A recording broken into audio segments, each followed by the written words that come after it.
விசுவாசத்துடைய அளவு என்னன்னா, எல்லா போராட்டத்தின் மத்தியிலையும் உங்கள் இருதயத்தில் நெகட்டிவான வார்த்தை வருவதற்கு தேவன் அனுமதிக்காததான் விசுவாசத்தோட அளவு. அநேகருடைய வார்த்தை இப்படி நான் கேட்குறேன், நானும் முன்னாடி இப்படிதான் விசுவாசமா இருந்தேன், சூழ்நிலைகள் எனக்குள்ள அதில் பயணிக்க முடியல. அந்த தாவீது சொல்றாரு, என் மரண இக்கட்டுகள், என் நெருக்கங்கள், என் உபத்திரவங்கள் எல்லாவற்றிலும் நான் பயணித்தேன், ஆனாலும் விசுவாசித்தேன், நான் பேசுகிறேன். உங்களுக்கு வருகிற உபத்திரவங்கள் உங்களை அழிப்பதற்கான முயற்சிகளை மேற்கொண்டுகிட்டே இருக்கும்.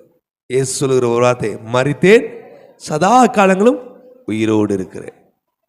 அவர் உயிரோடு இருக்கிறவர். சொல்லுங்க, எனக்காக அவர் பிறந்தாரு, எனக்காக இயேசு வாழ்ந்தாரு, எனக்காக மரித்தாரு, எனக்காக உயிரோடு இருக்கிறார்.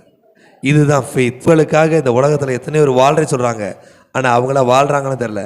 ஆனால் இயேசு உங்களுக்காக வாழ்ந்துகிட்டு இருக்காரு, உங்களோடு வாழ்றாரு, உங்களுக்குள்ள வாழ்றாரு. ஆமென்.